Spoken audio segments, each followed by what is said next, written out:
Assalamualaikum warahmatullahi wabarakatuh. Perkenalkan, nama saya Muhammad Khudzam Rafa Ismail dengan NPM 2522011120. Baik, di sini saya akan menjelaskan tentang anatomi dan fungsi 10 organ jantung manusia. Saya akan menjelaskan mulai dari atrium kanan. Atrium kanan berfungsi menerima darah kotor dari seluruh tubuh melalui vena cava. Lalu atrium kiri yang berfungsi menerima darah bersih dari paru-paru melalui vena pulmonalis. Lalu selanjutnya ventrikel kanan yang berfungsi memompa darah ke paru-paru melalui arteri pulmonalis. Lalu ventrikel kiri memompa darah bersih ke seluruh tubuh melalui aorta. Lalu katup tricuspidalis yang berfungsi mengatur aliran darah dari atrium kanan ke ventrikel kanan dan mencegah aliran balik. Lalu kutub bicuspidalis atau mitra yang berfungsi mengatur aliran darah dari atrium kiri ke ventrikel kiri dan mencegah aliran balik. Lalu yang ketujuh, katup pulmonalis yang berfungsi mengatur aliran darah dari ventrikel kanan ke arteri pulmonalis. Lalu yang kedelapan, katup aorta yang berfungsi mengatur aliran darah dari ventrikel kiri ke aorta. Lalu yang kesembilan, septum jantung memisahkan sisi kanan dan kiri jantung agar darah bersih dan kotor tidak bercampur. Lalu yang ke-10, pembuluh darah besar atau aorta, vena cava, arteri, dan vena pulmonalis berfungsi jalur keluar dan masuknya darah ke dan dari jantung. Lalu saya akan menjelaskan tentang 5 organ atau jenis pembuluh darah dan fungsinya secara ringkas. Yang pertama saya akan menjelaskan yang arteri. Arteri berfungsi membawa darah keluar dari jantung menuju jaringan tubuh. Dindingnya tebal dan elastis untuk menahan tekanan darah tinggi. Lalu yang kedua, arteriola yang berfungsi cabang kecil dari arteri yang mengatur aliran darah ke kapiler dan membantu mengontrol tekanan darah.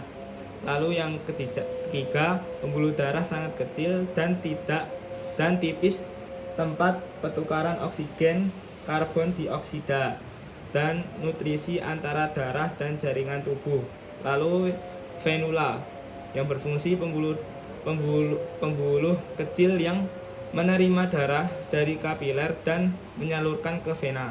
Lalu yang kelima, vena berfungsi membawa darah kembali ke jantung, berdinding lebih tipis dan memiliki katup untuk mencegah aliran balik darah. Lalu selanjutnya saya akan menjelaskan tentang 6 organ struktur suplai darah ke jantung dan fungsinya secara singkat. Yang pertama saya akan menjelaskan aorta, pembuluh darah utama yang keluar dari ventrikel kiri dan menjadi asal arteri koroner yang menyuplai jantung. Lalu yang kedua, arteri koroner kanan yang berfungsi menyuplai darah ke atrium kanan, vertikel kanan, dan bagian bawah ventrikel kiri. Lalu yang ketiga, arteri koroner kiri, cabang utama dari aorta yang membawa darah ke sisi kiri jantung. Lalu yang keempat, arteri circumflexa atau cabang atau circumflex arteri yang berfungsi cabang dari arteri koroner kiri yang menyuplai atrium kiri dan dinding lateral ventrikel kiri. Lalu yang kelima, arteri interventrikular anterior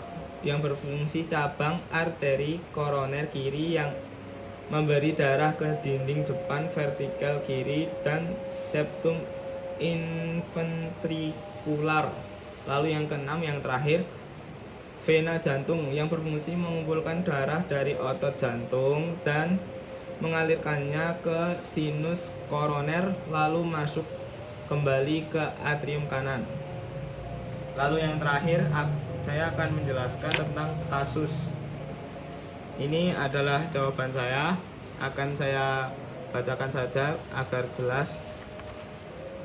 Baik, untuk jawaban saya,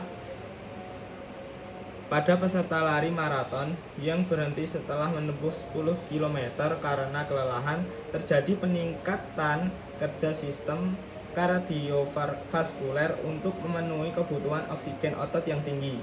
Denyut jantung dan curah jantung meningkat, pembuluh darah perifer melebar, serta tubuh banyak kehilangan cairan melalui keringat. Kondisi ini menyebabkan penurunan volume plasma dan perfungsi jaringan, sehingga suplai oksigen ke otot menurun dan timbul kelelahan, keringat berlebihan, serta napas cepat atau ngos-ngosan. Lalu hal ini menunjukkan adanya kelelahan kardiovaskuler akibat aktivitas fisik yang berat, yang masih merupakan respon fisiologis tubuh terhadap beban kerja tinggi. Baik, sekian dari penjelasan saya. Mohon maaf apabila terdapat kesalahan dalam penyampaian saya ataupun kata-kata yang kurang pantas untuk saya sampaikan. Sekian, waalaikumsalam warahmatullahi wabarakatuh.